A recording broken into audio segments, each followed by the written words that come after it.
오늘 성경은 사무엘하 2장 12절부터 마지막 절 말씀입니다. 사무엘하 2장 12절부터 32절까지.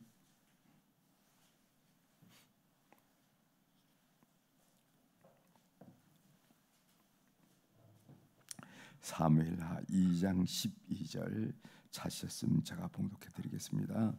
네리의 아들 아브넬과 사울의 아들 이스보셋의 신복들은 마하나임에서 나와 기본에 이르고 수라의 아들 요압과 다윗의 신복들도 나와 기본 목가에서 그들을 만나 함께 앉으니 이는 못 이쪽이요 그는 못 저쪽이라.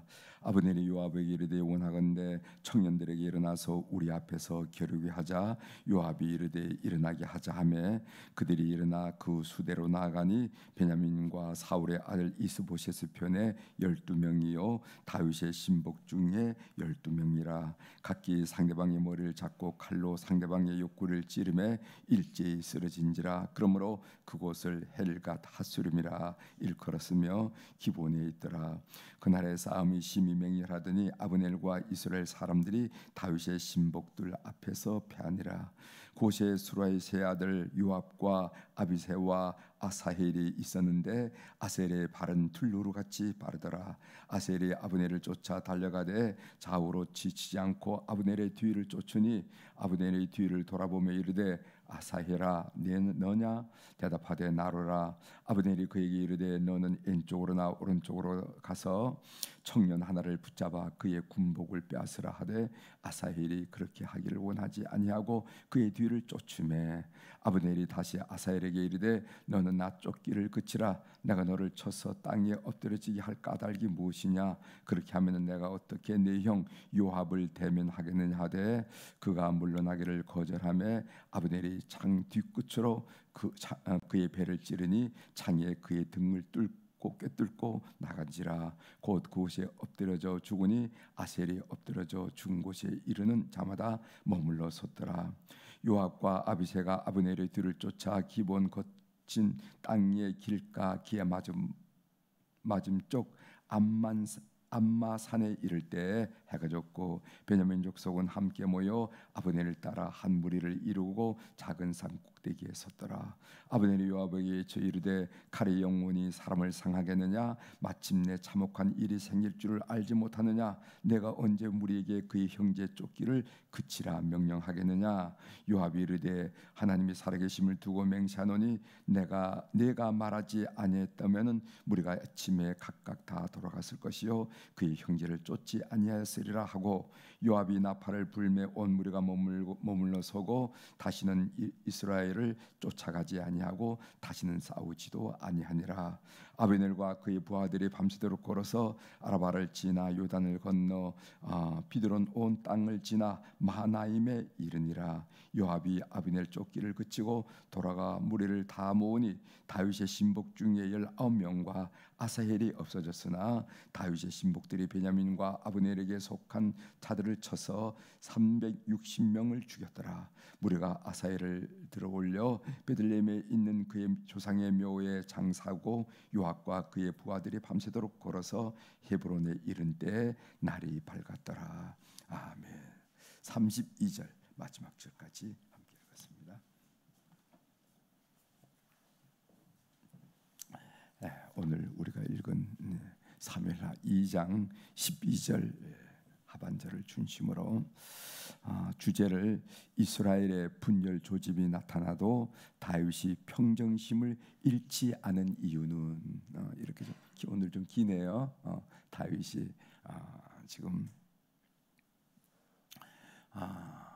15년 동안 사울 왕에 쫓기다가 참 어려운 삶을 살았는데 이제 사울 왕이 고리되고 사울 왕과 그의 아들 요나단이 죽자 이제는 좀 이렇게 평안한 날이 올까, 순조롭게 왕위를 이어받아서 이스라엘 다스릴까 이렇게 생각하는데 그런 일이 되지 않더라는 거예요. 오늘 우리가 함께 살펴보겠지만은 북이스라엘 쪽과 남유다 쪽에 이제 갈리 분열하는 조짐이 생긴다는 겁니다.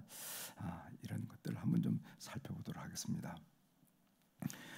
남북 이스라엘의 분열의 조짐을 우리가 어제부터 봤는데 우리 한번 좀 확인해 보도록 하겠습니다. 사울 왕이 죽자 사울의 아들 이스보셋, 그러니까 사울의 아들이 요나단도 있었지만은 요나단은 전쟁에 삼켜 죽죠. 요나단도 있었지만 이스보셋이란 아들이 있었는데 그 이스보셋을 왕으로 옹립하려는 세력이 나타나게 됩니다. 사무엘하 2장 8절 9절 어제 우리가 읽었죠. 그 부분을 한번 좀 점검하고 넘어가도록 하겠습니다. 사무엘하 2장 8절 9절 제가 읽어드리겠습니다. 사울의 군사령관 넬의 아들 아브넬이 이미 사울의 아들 이스보셋을 데리고 마하나임으로 건너가 길르앗과 아술과 이스라엘과 에브라임과 베냐민과 온 이스라엘의 왕으로 삼았더라. 이렇게 말씀이 있습니다. 여기 보면은 마하나임이라 하는 지명이 나오는데 마하나임은 요단강을 중심으로 요단강 이 동쪽, 지금으로 하면 요르단이죠. 그리고 서쪽, 요즘 그 중동 전쟁 얘기하면은 요단강 서안, 요단강 서안, 이 서쪽은 이스라엘 쪽입니다. 이스라엘 쪽인데 이 마하나임은 요단강 동쪽, 오늘로 말하면 요르단 지역인데 그 요단강 동편에 야복강이라는 강이 중간에 흐르죠. 야복강에서 야곱이 하나님과 밤새도록 주의 천사와 싸웠다 하는 거 야복강 아시죠? 그 야복강 근처에 있는 성읍이 바로 마하나임이란 이런 성읍이에요. 이것이 어떤 지역이냐면은 그 길르앗 지역, 그러니까 요단강 동편 지역을 길르앗 지역이라 이렇게 보통 일컬고 있는데 그 길르앗 지역의 주요 지점입니다. 아마 이곳은 다윗의 영향력에서 비교적 멀리 떨어진 곳이므로 사울계의 거점으로 선정되었으리라 이렇게 생각합니다. 이해하시죠? 마하나임은 요단강 서편이 아니라 지금 이스라엘 쪽이 아니라 지금 요르단 쪽, 그러니까 그 야복강 근처에 있는 지역으로 반 다윗 친 사울 왕계의 거점이 됐다 하는 것을 알 수 있겠습니다. 그 마하나임을 중심으로 거기에 어떤 사람들이 돌아왔냐 하면은 길르앗이라는 것은 바로 이 그 요단강 동편에 있는 그 지역을 길르앗이라고 그러죠. 길르앗, 여러분 이스라엘 백성들이 기업 분배를 할 때 루벤 지파, 그다음에 갓 지파, 므낫세 반 지파가 그 땅에 너무 촌이 아름답게 전개되어 있기 때문에 그들은 양이 많았으므로 이 땅을 우리 땅으로 해주십시오. 우리가 이스라엘 안에 들어가서 전쟁하는 것은 우리가 선봉에 서서 전쟁하겠습니다. 그리고 전쟁이 끝나면 이 땅에 돌아와서 바로 이 땅을 우리 땅으로 해주십시오 하고 기업 분배할 때 루벤, 갓 지파, 므낫세 반 지파가 있었는데 바로 이 루벤과 갓 지파의 영토가 바로 길르앗 지역이랍니다. 아술은 지금 현대 지명으로 어느 지역일까 아주 파악을 못하고 있어요. 이스라엘은 여러분 이스라엘 평원 아시죠? 이것은 이사갈 지파의 영토입니다. 에브라임이 북쪽 11지파 중에서 가장 대표적인 지파가 에브라임 지파예요. 가장 이렇게 땅을 많이 한 지파가 에브라임 지파인데 북이스라엘의 대표 지파예요. 그래서 항상 북이스라엘 얘기할 때 에브라임아 이렇게 얘기할 때도 있습니다. 왜냐하면 대표 지파이기 때문에 그래요. 베냐민 여러분 잘 알다시피 사울 왕을 낸 지파가 베냐민 지파예요. 가장 작은 지파지만 베냐민 지파에서 온 이스라엘의 왕으로 삼았더라. 그 지역에서 왕으로 삼았는데 누구를 왕으로 삼았느냐 하면은 다윗을 왕으로 삼지 않고 사울 왕의 아들 이스보셋을 왕으로 삼았다. 이렇게 얘기하는 겁니다. 자, 그런데 이 다윗 왕을 옹립한 곳이 있어요. 그 동시에 여러분 사무엘하 2장 4절 오늘 8절 9절을 읽었는데 그 전에 보면은 사무엘하 2장 4절 유다 사람들이 와서 거기서 다윗에게 기름을 부어 유다 족속의 왕으로 삼았더라 하는 말씀이죠.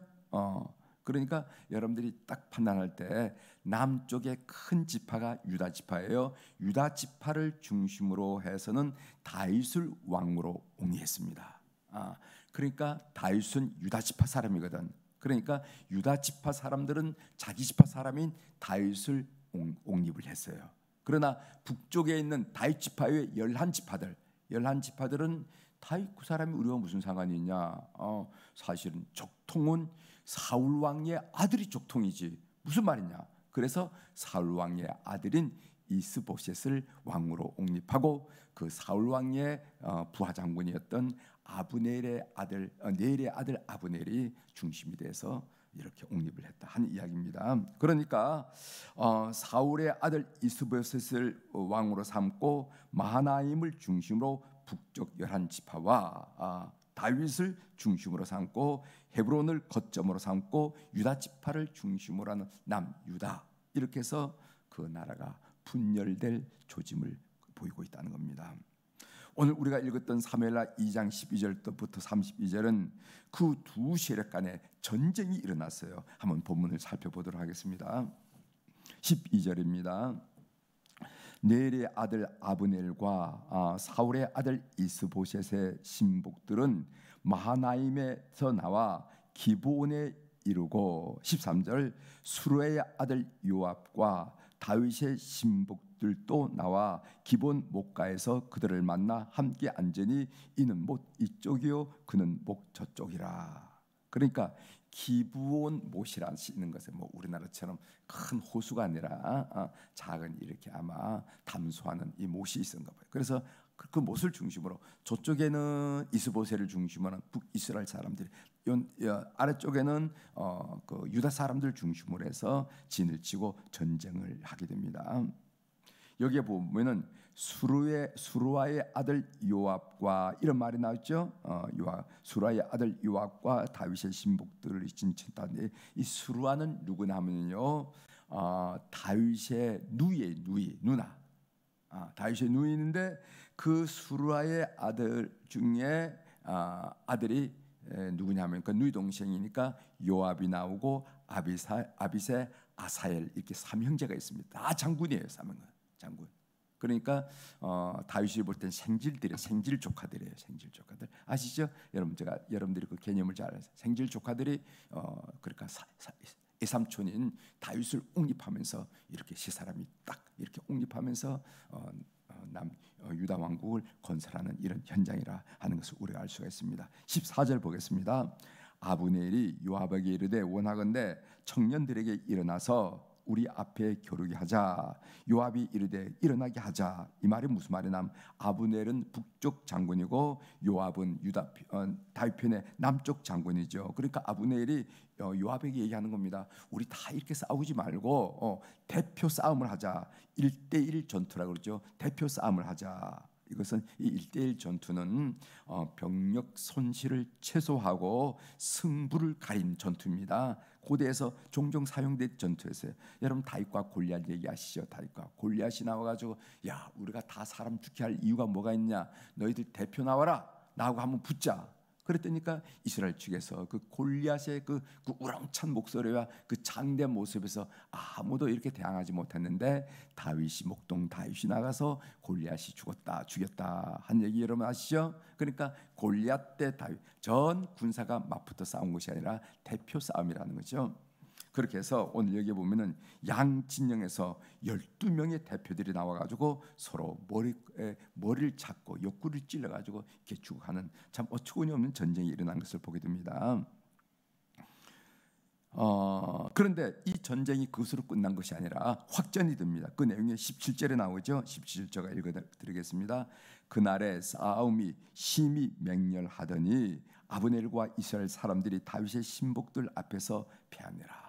그러니까 어제까지만 하더라도 형제 자매 형 아우 하던 이 사람들이 일로 인해서 서로 옆구리에 칼을 찌르면서 죽이는 이런 현상이 나타나는 겁니다.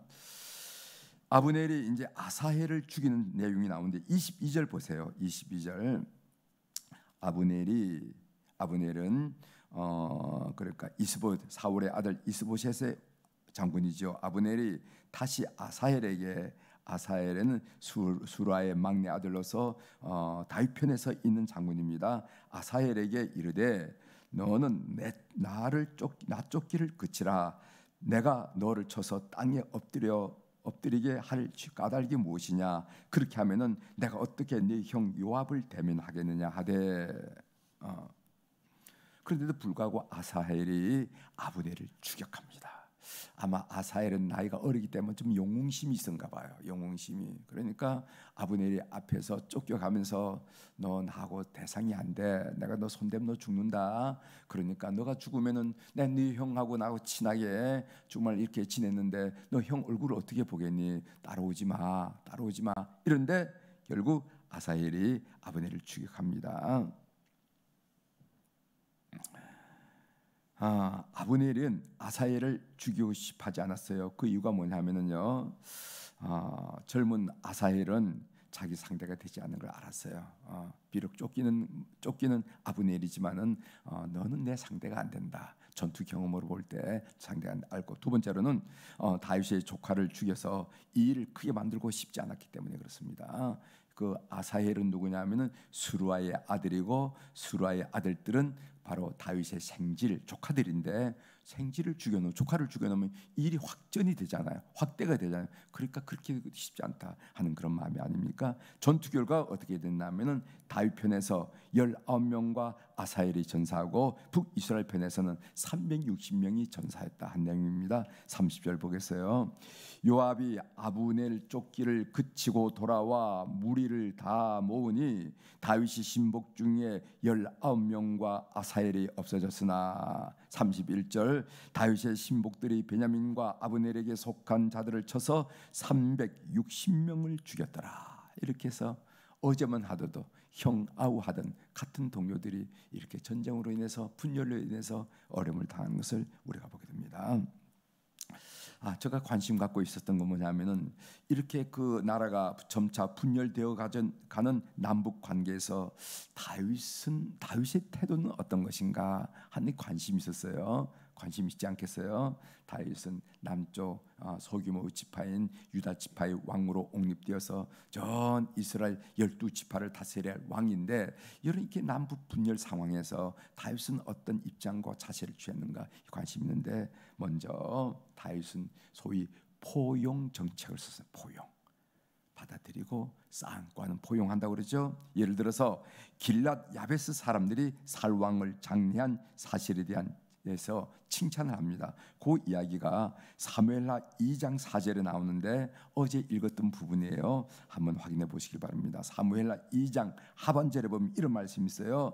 어떤 사람이 다윗에게 말하여 이르되 사울을 장사한 사람은 길랏 야베스 사람들이니이다 하매, 사울 왕이 길보아 산에 죽었잖아요. 그 죽었으면 누군가 장사해야 될 거 아닙니까? 그 시신을 장사한 사람이 누구냐면은 길랏 야벳 사람이라는 거죠. 이 길랏 야벳은 소위 다윗의 반대파의 본거지라고 말했습니다. 길랏은 제가 말씀드렸어요.